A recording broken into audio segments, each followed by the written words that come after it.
Bismillahirrahmanirrahim. Ya, wahid. Kisah Sa'ban, salah satu sahabat baginda Rasulullah SAW. Sa'ban namanya tidak begitu populer di kalangan sahabat. Tidak seperti para sahabat-sahabat yang lainnya seperti Abu Bakar, Umar bin Khattab, Utsman bin Affan, Ali bin Abi Thalib, Zaid bin Sabit, dan yang lainnya. Sa'ban memiliki kebiasaan aneh.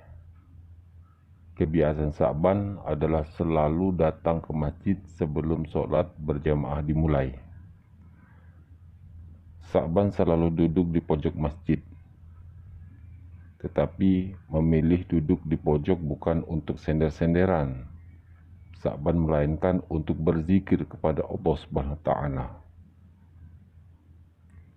dan bertujuan duduk di pojok agar supaya tidak mengganggu sahabat lainnya untuk beribadah kepada Allah Subhanahu wa Ta'ala. Suatu ketika Sa'ban tidak ada di tempat seperti biasanya, yang selalu duduk di pojok untuk selalu berzikir kepada Allah. Rasulullah yang hendak memulai sholat subuh pun bertanya-tanya kepada sahabat di mana Sa'ban berada. Namun sahabat pun tidak melihat Sa'ban, yang menyebabkan sholat jamaah pun ditunda untuk beberapa saat.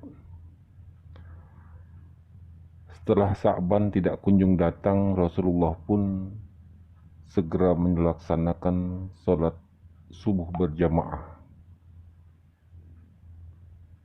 Jika terlalu lama, sholat berjamaah pun akan terlambat.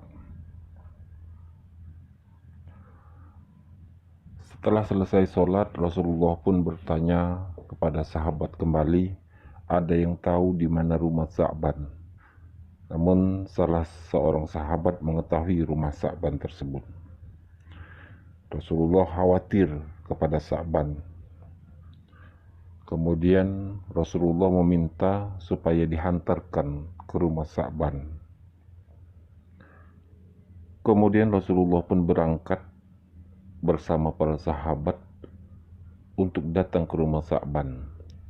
Perjalanan cukup jauh. Kira-kira dari masjid ke rumah Sa'ban itu berkisar mulai dari subuh sampai waktu duha, berkisar 1,5 jam untuk sampai ke rumah Sa'ban tersebut. Setelah sampai, Rasulullah pun mengucapkan salam dan mengetuk pintu. Kemudian keluarlah seorang wanita sambil menjawab salam daripada Rasulullah SAW. Benarkah ini rumah Sa'ban? Wanita itu menjawab, ya, saya istrinya. Rasulullah bertanya, bisakah kami bertemu dengan Sa'ban? Karena pagi tadi Sa'ban tidak hadir untuk sholat berjamaah bersama kami.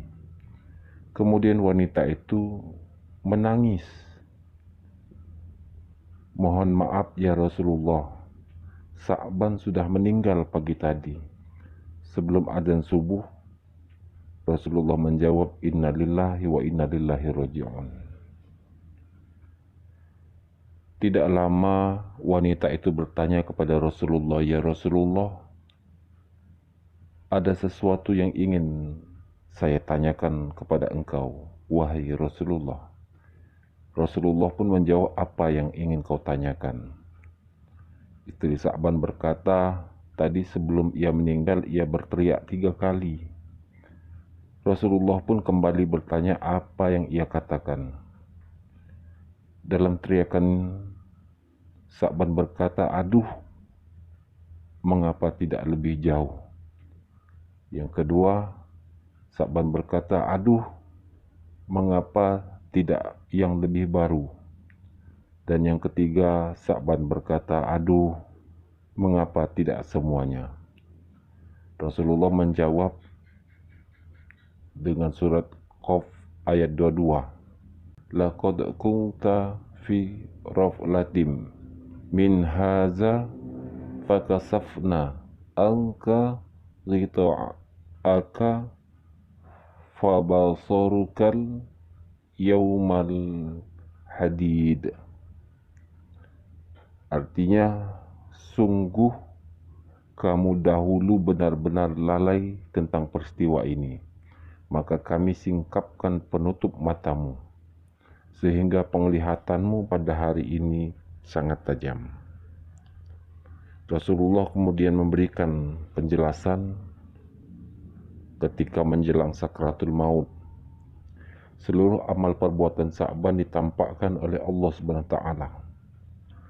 Peristiwa yang dilihat Sa'ban tidak dapat dilihat oleh orang lain, dan Allah memperlihatkan ganjaran yang diterima Sa'ban.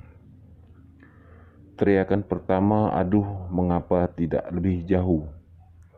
Sa'ban menyaksikan amal yang biasa dia lakukan setiap hari, yakni pergi ke masjid untuk sholat berjamaah. Sa'ban diperlihatkan ganjaran yang ia peroleh setiap langkah kakinya.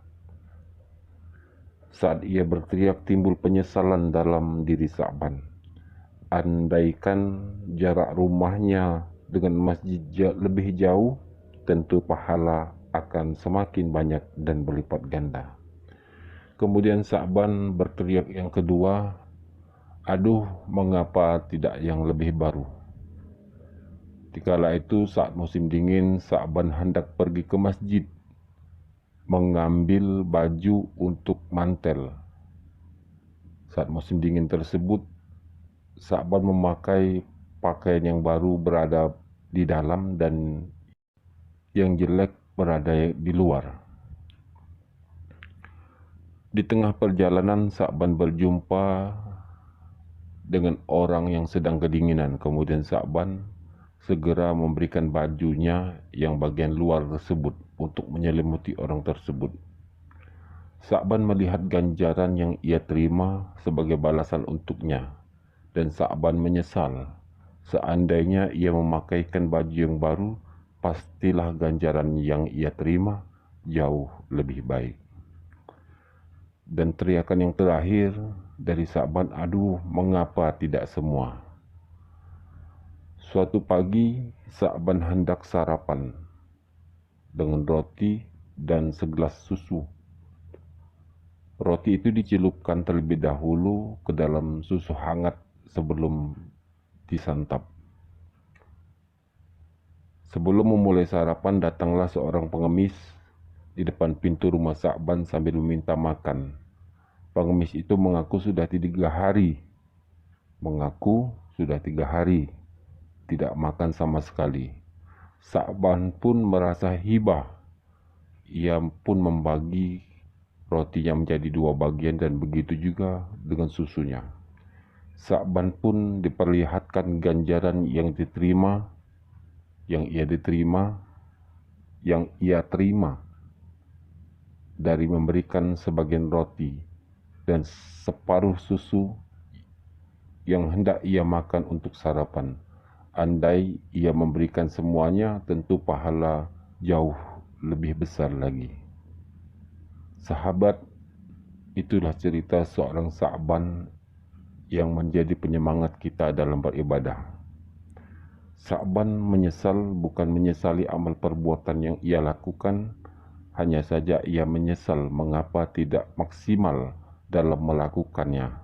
Seandainya ia melakukan dan memberikannya secara maksimal, tentu pahala yang ia terima jauh lebih maksimal dan berlipat ganda. Jika Sa'ban saja menyesali amal kebaikan yang tidak maksimal, lantas bagaimana kita? Dengan kita yang selalu merasa beramal ini, sering lalai dalam beramal ini, menjalankan perintah-perintah Allah.